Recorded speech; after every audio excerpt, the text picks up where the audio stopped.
Lo que voy a contarte no es solo filosofía, es una bofetada al sistema que aún hoy nos ata sin cadenas. Un hombre vivió sin casa, sin dinero, sin miedo y fue más libre que cualquier rey.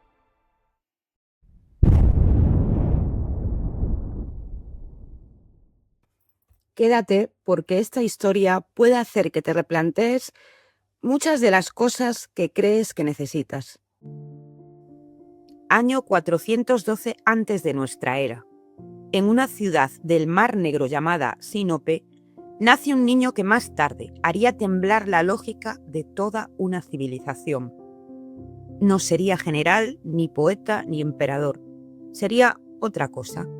Un espejo incómodo, una piedra en el zapato de la sociedad de su época.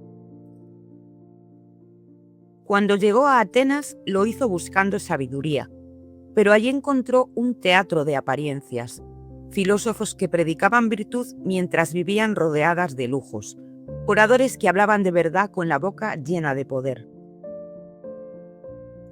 Por eso Diógenes tomó una decisión. Si el mundo era una farsa, él sería la interrupción. No con palabras, sino con su forma de vivir. Una vida radical, vacía de posesiones, pero llenísima de sentido. Lo llamaban el perro, y él no se ofendía. Al contrario, lo consideraba un cumplido. Hoy usamos la palabra cínico para describir a alguien que no cree en nada, que se burla de los valores, pero en la antigua Grecia no significaba eso. La palabra cínico viene del griego kínikos, que significa literalmente como un perro. Y era precisamente eso lo que los filósofos cínicos admiraban: la vida sencilla, libre, natural, sin artificios. Para Diógenes, el perro era un maestro. No finge, no aparenta, no se somete a normas que no entiende. Vive, respira, es. Y eso para él era la libertad. ¿Puedes imaginar vivir sin fingir? ¿Sin necesidad de caer bien? ¿Sin miedo alguno al juicio de los otros? Y sobre todo, sin construir una identidad para sentir que eres aceptado. Diógenes lo hizo y lo pagó con burla, con rechazo, pero también con una libertad que muy pocos han alcanzado. Diógenes no escribía libros ni daba clases formales. En lugar de eso, enseñaba con gestos, con provocaciones. Usaba su propia vida como ejemplo para hacer pensar a los demás. Un día, por ejemplo, vio a un niño que bebía agua del río usando solo sus manos. Hasta ese momento, Diógenes llevaba consigo un pequeño cuenco para beber, pero al ver al niño la tiró al suelo y dijo: «Ese niño me ha vencido en sencillez. Yo todavía cargaba algo que no era necesario». Él era así. Cada acto suyo intentaba demostrar que muchas de las cosas que consideramos imprescindibles en realidad no lo son. En otra ocasión, en pleno día, salió a las calles de Atenas con una lámpara encendida. Le preguntaron qué buscaba y respondió: «Busco a un hombre honesto». Lo decía en serio y al mismo tiempo no. Su intención no era encontrar a alguien específico, sino señalar que la honestidad verdadera era muy rara. También era extremadamente provocador. Hacía cosas que hoy parecerían escandalosas. Por ejemplo, no tenía reparos en orinar ni en defecar en público e incluso masturbarse si así lo necesitaba. ¿Por qué lo hacía? Pues porque quería demostrar que las necesidades humanas básicas no deberían avergonzarnos y que muchas normas sociales no son más que imposiciones artificiales. Claro que era criticado por estas cosas, pero a él no le importaba. No vivía para complacer a nadie, vivía para ser libre. Y todo esto lo hacía con una coherencia que incomodaba profundamente a la sociedad de su tiempo. La anécdota más famosa de Diógenes es también una de las más potentes. Alejandro Magno, el hombre más famoso y poderoso de su época, había oído hablar de aquel filósofo que vivía en la pobreza por elección. Le fascinaba su independencia, así que fue a verlo. Diógenes estaba tumbado al sol, tranquilo. Alejandro se acercó y le dijo: «Soy Alejandro, el rey, pídeme lo que quieras». Diógenes ni se levantó, solo dijo: «Sí, apártate, me tapas el sol».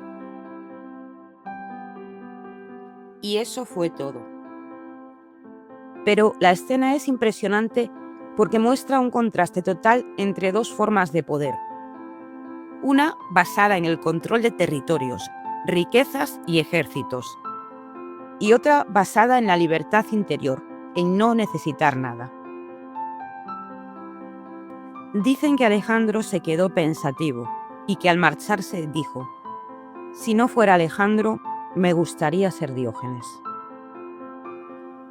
Alejandro entendía que Diógenes había conseguido algo que él, a pesar de todo su poder, nunca había logrado: la total independencia del deseo, de la aprobación y del miedo. Para Diógenes, el problema no era tener cosas, el problema era depender de ellas. No rechazaba la riqueza porque odiara el dinero. La rechazaba porque sabía que cuanto más necesitas, más fácil es que te controlen. Él creía que la verdadera libertad empezaba cuando dejamos de estar atados a lo que creemos que los demás esperan de nosotros, a sus juicios, a sus normas, a sus recompensas. Y lo decía con sus actos, no con teorías. Él no vivía así para llamar la atención, sino porque lo había probado todo y había elegido quedarse con lo esencial. Hoy diríamos que era minimalista, pero eso sería quedarse corto.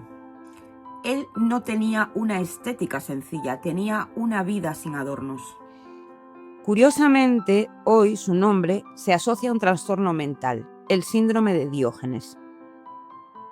Es una enfermedad en la que la persona acumula basura, vive en aislamiento y en condiciones insalubres.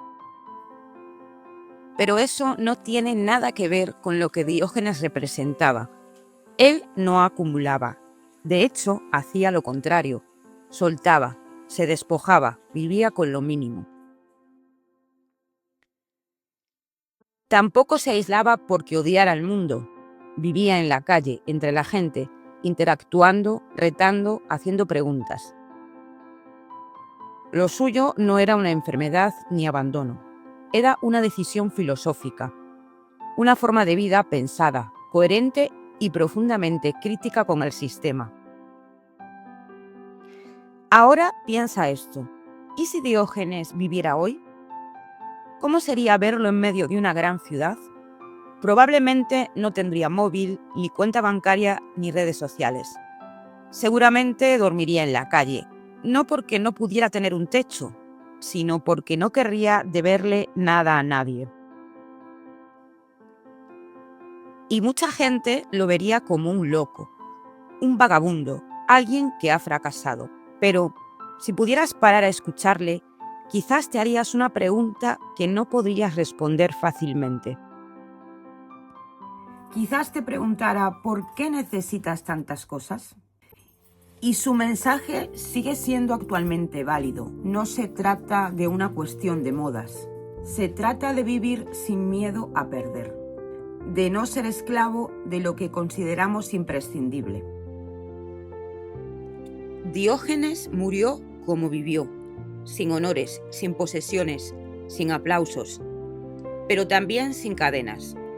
Y aunque no todos querríamos vivir como él, ni falta que hace, su ejemplo sirve para cuestionar cuánto de lo que tenemos realmente necesitamos. No se trata de vivir en una tinaja, sino de hacer espacio, de soltar un poco, de respirar mejor. A veces basta con soltar algunas cosas para que vuelva a entrar la luz.